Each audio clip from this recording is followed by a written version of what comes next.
चला करायचं चालू.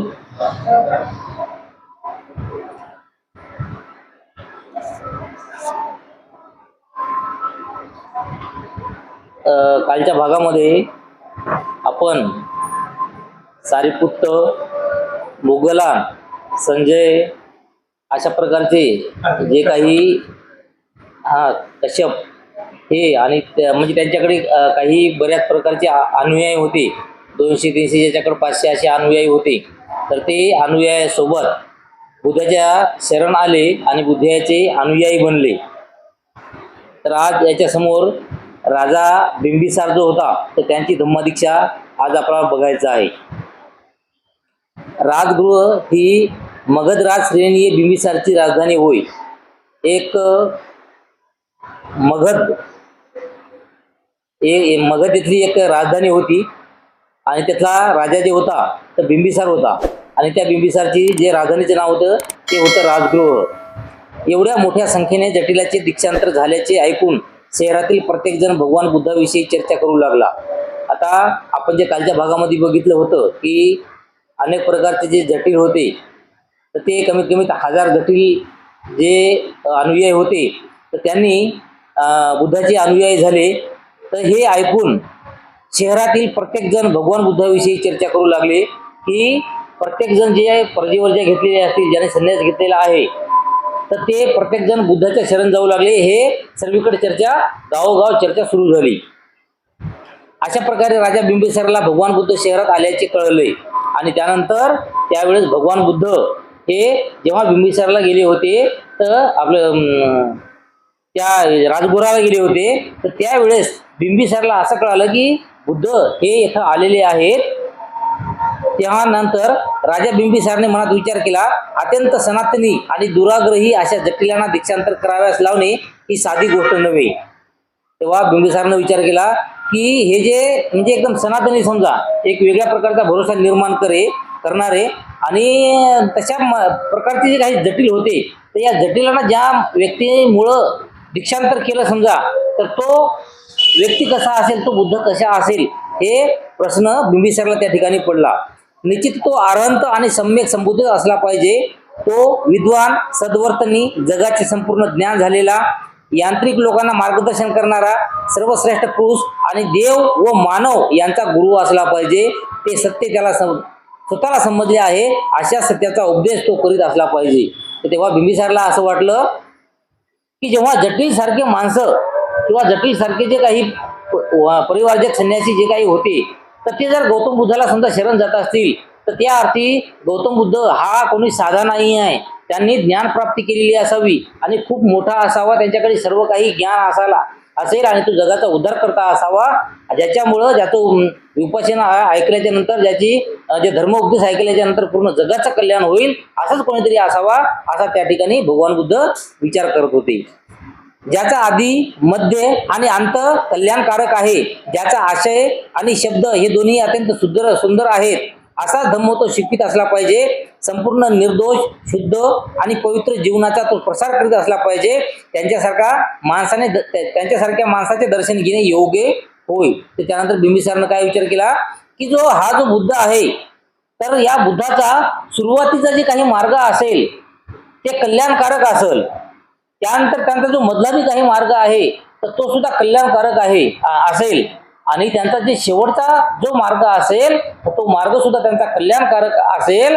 आणि असे जे काही अशा प्रकारचे काही शब्द आहेत, जे काही आशय आहेत तर त्यांचे ते दोन्ही प्रकारचे आशय असो, शब्द असेल, सर्व काही त्यांचे चांगले असतील असा धर्म तो शिकवत असले पाहिजे आणि त्याप्रमाणे निर्दोष, शुद्ध आणि पवित्र जीवनाचा तो प्रसार करीत असला पाहिजे. तेव्हा आपण सुद्धा त्या ठिकाणी जाऊन बुद्धाची भेट घेतली पाहिजे असं त्या ठिकाणी बिंबिसारनं ठरवलं. म्हणून राजा बिंबिसार मगधातील 12,000 ब्राह्मण आणि गृहस्थ यांच्यासह ज्या ठिकाणी भगवान बुद्ध होते तेथे गेला. आता त्यानंतर काय झालं की हे बिंबिसार जे होते तर त्या ठिकाणी 12,000 सहस्त्र म्हणलं तर 100, 10,000 म्हणलं तर 100 10 वेळा आणि तिच्यामध्ये 12 म्हणजे डबल, तर म्हणजे साधारणतः जवळपास 2,000 लोक घेऊन, म्हणजे काही गृहस्थ असतील, काही उपासक असतील किंवा त्याच्या याच्यातले काही ब्राह्मण असतील, तर अशा लोकांना घेऊन तो बिंबिसार बुद्धाकडे गेला. भगवंताच्या समोर जाऊन त्यांना अभिवादन करून तो त्यांच्याजवळ बसला. मगधातील ते 10 ब्राह्मण आणि गृहस्थ यांच्यापैकी देखील काहींनी तथागताचा आदराने वंदन केले. आणि ज्या वेळेस हा जो बिंबिसार आहे, हे जे आपले जे काही लोक सोबत घेऊन गेला होता, प्रजा सोबत घेऊन गेला होता, तर जेव्हा बिंबिसारनं वंदन केलं बुद्धाला, तर त्यावेळेस यांच्यासोबत आलेले काही ब्राह्मण जे हुशार माणसं होते, तर त्यांनी सुद्धा बुद्धाला वंदन केले आणि त्यांच्याजवळ बसले. काहींनी तथागतास कुशल क्षेम विचारून त्यांच्याजवळ जाऊन विनम्रपणे बसले. आणि काही जणांनी काय केलं की बुद्धाला विचारलं, समजा की बाबा तुमचं तब्येत वगैरे बरी आहे का, तुम्ही बरे आहात का, सर्व काही बरं आहे का, म्हणजे जसं आपण नवीन पाहुण्याला विचारतो त्याप्रमाणे विचारलं आणि त्यांच्या बाजूला जाऊन बसले. काही जण हात जोडून तथागतापुढे बसले. काहींनी तथागत आपले नाव आणि गोत्र सांगून ते आपल्या जवळ बसले. काही जण काही एक न बोलता जवळ बसले. म्हणजे असे वेगवेगळ्या प्रकारचे सगळे माणसं त्यांच्या आजूबाजूला बसले. मगधातील त्या 12 ब्राह्मणांनी आणि गृहस्थांनी भगवान बुद्धाच्या बरोबर आलेल्या भिक्खूमध्ये उर्वेला काश्यपाला पाहिले. त्यांच्या मनात विचार आला, हे कसे काय. आणि जेव्हा जे ब्राह्मण असतील किंवा जे काही गृहस्थ असतील, यांनी भगवान बुद्धाच्या बाजूला भिक्खूमध्ये, समजा ते उर्वेला काश्यप जे कालच्या भागामध्ये आपल्या भंतीजी झाले होते, तर ते उर्वेला काश्यप जे आहे ते भगवान बुद्धाच्या बाजूला बसलेले या सर्वांनी पाहिले. त्यांच्या मनात विचार आला, हे कसे काय. हा थोर श्रमण उर्वेला काश्यपाचे अनुयायी तो पत्करून पवित्र जीवन अनुसरत आहे, की उर्वेला काश्यप ह्या थोर श्रमणाचे अनुयायी तो पत्करून पवित्र जीवन जगत आहे. तेव्हा त्यांना प्रश्न पडला की हा जो कश्यप आहे, हे कश्यप यांचं जे काही पहिले चलत गेलं, समजा ते ज्या ठिकाणी राहत गेले, त्याचा त्यांचा एक चांगला गाजावाजा होता आणि सर्वात असं हुशार किंवा सर्वात मोठी परिवर्जा घेतलेला अशा प्रकारचं यांना काश्यपला समजत गेले. परंतु जेव्हा काश्यप यांना दिसला गौतम बुद्धाच्या बाजूला बसला, तर तेव्हा यांना प्रश्न पडला की हे तर खूप मोठे होते, ज्यांची ख्याती दूरदूरपर्यंत पसरलेली होती. परंतु जेव्हा यांची ख्याती दूरदूर पसरलेली असताना हे एवढा हुशार माणूस जेव्हा गौतम बुद्धाच्या बाजूला येऊन बसते, तर तेव्हा हे गौतम बुद्ध म्हणजे काय असतील. म्हणजे गौतम बुद्धाचं जीवन त्यांनी अंगीकारला की त्यांचं जीवन गौतम बुद्धांना अंगीकारला, अशा प्रकारचे काही प्रश्न त्यांच्या मनामध्ये निर्माण होत होते. त्या सर्वांच्या मनात उद्भवलेला प्रश्न जाणून तथागत उर्वेला काश्यपाला म्हणाले, हे उर्विलासी, तुला लोक महापुरुष म्हणतात, तुला असे काय आढळले की ज्यामुळे तू अग्निपूजा सोडून दिलीस. आणि हे झाल्याच्या नंतर काश्यपाला ते जे आलेले काही माणसं होते समजा, किंवा जे बी समजा ते बिंबिसार वगैरे होते, त्यांनी विचारलं त्या याला काश्यपाला विचारलं की हे उर्वेलवासी, म्हणजे उर्वेलाच्या ठिकाणी तो राहत होता म्हणून त्याला उर्वेलवासी असे म्हणत गेले, तर तुला लोक महापुरुष म्हणतात, तुला असे काय आढळले की ज्यामुळे तू अग्निपूजा सोडून दिली.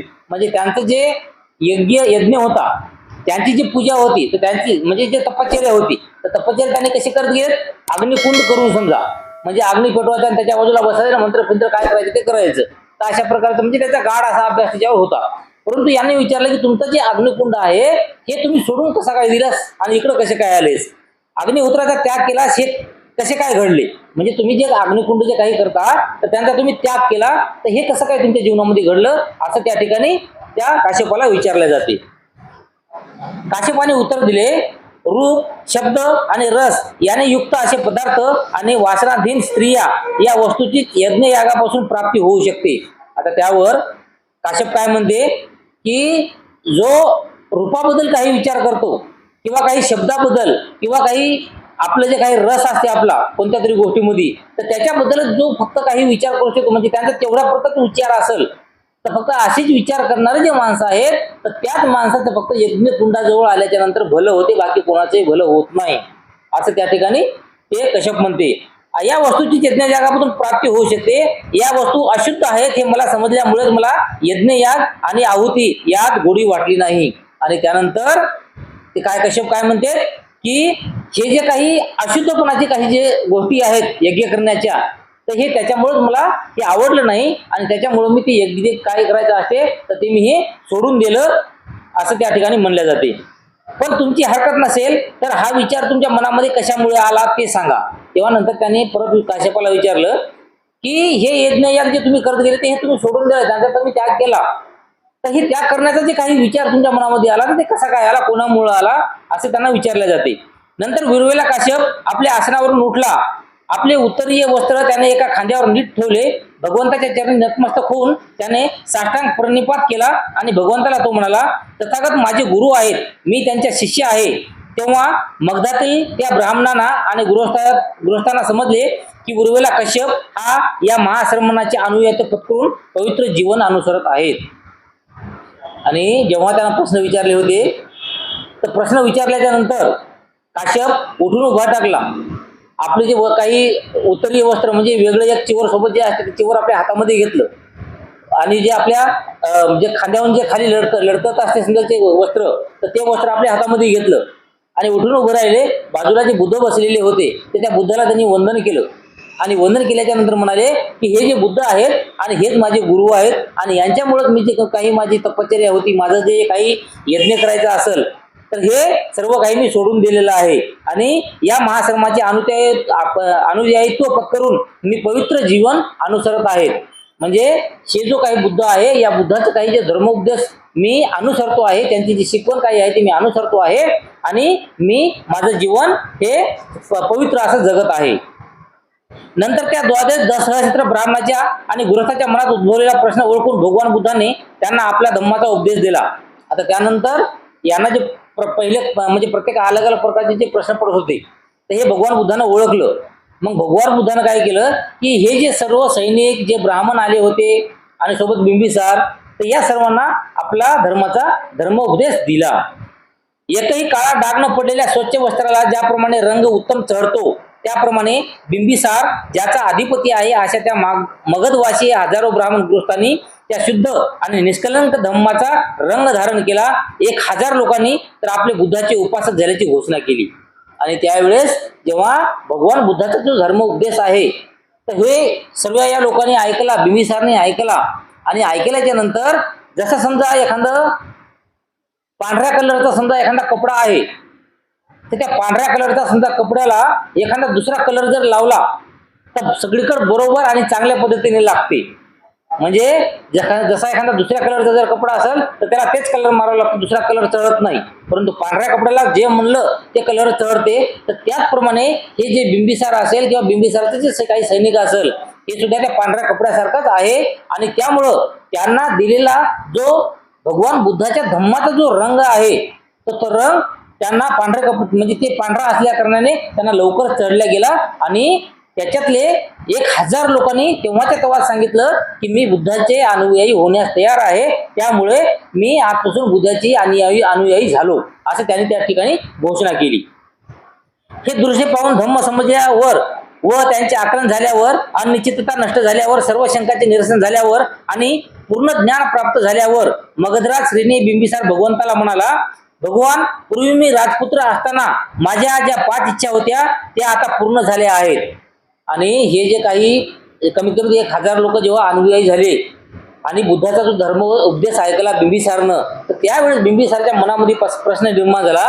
तेव्हा तो बिंबिसार त्या ठिकाणी भगवान बुद्धाला म्हणतो की मी लहान असताना किंवा युवराज असताना मला 5 प्रकारचे काही प्रश्न पडले होते, तर त्या प्रश्नाचं उत्तर मला आतापर्यंत मिळत नव्हतं. ते प्रश्न माझे तशीच्या तशी आतापर्यंत होते, परंतु आज मला त्या 5 प्रश्नाचं उत्तर मिळालेलं आहे आणि माझी काही जी इच्छा होती ते 5 प्रश्नाचं उत्तर मिळवायची, तर ती इच्छा आज माझी पूर्ण झाली आहे असं त्या ठिकाणी भगवान बुद्धाला बिंबिसार म्हणतो. भगवान, पूर्वी मी राजपुत्र असताना माझ्या मनात विचार आला, मला राज्याभिषेक झाला तर काय बहाल होईल. भगवान, मी माझी पहिली इच्छा होती ती आता पूर्ण झाली आहे. म्हणजे त्या बिंबिसारची पहिली इच्छा काय होती की आपण जेव्हा राज्याभिषेक झाला समजा तर त्यावेळेस काय बहार होईल. भगवान, ती जी इच्छा होती ती आज झाली असं म्हणते. म्हणजे राज्याभिषेक झाला. त्या काळामध्ये त्यांचा राजा झाले होते पण राज्याभिषेक झाला नव्हता. परंतु आज जे भगवान बुद्धाचा धर्म उपदेश त्यांनी ऐकला तर त्यांनी असं हे केलं की आज माझा राज्याभिषेक झाल्यासारखं मला वाटते आणि माझी इच्छा पूर्ण झाल्यासारखं मला वाटते. भगवान, ही माझी पहिली इच्छा होती ती आता पूर्ण झाली आहे. नंतर एखादा अरहंत सम्यक संबुद्ध माझ्या राज्यात आला तर किती चांगली गोष्ट होईल की माझी दुसरी इच्छा होती भगवान ती आज पूर्ण झालेली आहे. आता बिंबिसारची दुसरी इच्छा काय होती की कोणीतरी अरहंत किंवा सम्यक संबुद्ध असा कोणी जर माझ्या राज्यामध्ये जर आला तर माझ्या राजाचं कल्याण होईल, खूप चांगलं होईल, असं भगवान बुद्धाला दुसरा प्रश्न पडला होता. आणि आज भगवान बुद्धाला बिंबिसारला दुसरा प्रश्न पडला होता. तर ते बिंबिसारचा जे दुसरा प्रश्न होता त्याची आज म्हणजे त्याला उत्तर मिळालं किंवा त्यांची ती काय ते भरती समजा झाली आणि ते तृष्ण झाले त्या ठिकाणी. आणि त्या भगवान बुद्धाची सेवा करणे मला शक्य झाले तर किती बरे होईल ही माझी तिसरी इच्छा होती. त्यानंतर तिसरी इच्छा बिंबिसारची काय होती की कोणी जे सम्यक संबुद्ध आपल्या एरियामध्ये येतील आणि मला त्यांची सेवा करण्याची जे काही इच्छा आहे समजा, तर ती सेवा करण्याची इच्छा मला आज मिळाली आणि तिसऱ्या प्रश्नाचे उत्तर मला आज मिळाले, असं बिंबिसार त्या ठिकाणी म्हणतो. हे भगवान ती आता पूर्ण झालेली आहे. त्या भगवंताने मला आपला धम्म शिकवावा अशी माझी चौथी इच्छा होती. आता चौथी इच्छा काय होती की त्या भगवान बुद्धाने मला आपला धम्म शिकवावा आणि आज बुद्धाने धर्म उपदेश दिला, म्हणजे ती सुद्धा इच्छा बिंबिसारची पूर्ण झाली. हे भगवान तीही आता पूर्ण झाली आहे आणि या भगवंताचा धम्म मला कळावा अशी माझी पाचवी इच्छा होती. आता बिंबिसारची पाचवी इच्छा काय होती की जे भगवान बुद्धाने मला जे धर्म दिलेला आहे, जो धर्म उपदेश दिलेला आहे, तर तो धर्म उपदेश मला पूर्ण समजावा. आणि जसं प्रत्येक माणसाला धर्म उपदेश समजल अशाच पद्धतीनं एकदम नरम आवाजामध्ये, सौम्य आवाजामध्ये बुद्ध हे प्रत्येकाला धर्म उपदेश करीत असत. आणि त्यामुळं त्या ठिकाणी बिंबिसार म्हणते की मला आज हा धर्म समजलेला आहे, जो धर्म उपदेश आहे तो समजलेला आहे, त्याच्यामुळे माझी पाचवी जी इच्छा आहे तर ती पाचवी इच्छा सुद्धा पूर्ण झालेली आहे. अशा प्रकारे माझ्या पूर्ण 5 इच्छा झालेल्या आहेत असं ते बिंबिसार त्या ठिकाणी म्हणतो. आश्चर्य, हे भगवान आश्चर्य जे विस्कळीत झाले आहे त्यांची घडी नीट बसवावी किंवा जे गुप्त होते ते प्रकट करावे, वाट चुकलेल्याला मार्ग दाखवावा किंवा ज्यांना डोळे आहेत त्यांना पाहता यावे म्हणून अंधारात किंवा आणावा. त्याप्रमाणे भगवंतांनी अनेक मार्गाने धम्माची शिकवण दिली. हे केवढे आश्चर्य. भगवान बुद्धाला, या धम्माला आणि त्यांच्या भिक्खू संघाला मी शरण येत आहे. भगवंतांनी आजपासून मला आपला अजन्म शरणागत उपासक म्हणून माझा स्वीकार करावा. त्यानंतर बिंबिसार काय म्हणते की अद्भुत आहेत भगवान बुद्ध. तर हे भगवान बुद्ध, मला तुमचा काही जे धर्म उपदेश आहे ते पूर्ण धर्म उपदेश मला पूर्ण समजलेला आहे. त्यामुळं एखाद्या माणसाला, समजा एखादा माणूस जर असेल तो वाट चुकला असेल तर त्या वाट चुकलेल्या माणसाला सरळ रस्ता दाखवण्याचं काम जे आहे जो करतो तर तो सम्यक संबुद्ध असते. तसं तुम्ही मला चांगल्या प्रकारची वाट दाखवलेली आहे. त्याप्रमाणे एखादा अंधारात, समजा एखादा डोळे असलेला माणूस पण अंधारात ते काही ना काहीतरी चाक पडत आहे तर त्याला कोणत्या वस्तू शोधता येत नाहीत, तेव्हा अचानक त्यांच्या समोर कोणीतरी लाईट आणावा, उजेड करावा. अशा प्रकारचं तुम्ही प्रत्येकाच्या जीवनामध्ये उजेड केलेला आहे आणि मला तुमची धम्माची शिकवण जी आहे ही जी दिलेली आहे, त्यामुळं मी आज तुम्हाला विनंती करतो की मला अजन्म म्हणजे जोपर्यंत या पृथ्वी तलावर मी आहे तोपर्यंत मी तुमचा शिष्य असेल आणि मला तुमच्या शिष्यामध्ये समाविष्ट करून घ्या किंवा तुमचा उपासक म्हणून मला दीक्षा द्या, असं त्या ठिकाणी बिंबिसार बुद्धाला म्हणतो आणि बुद्ध त्यांना धम्म उपदेश करतात.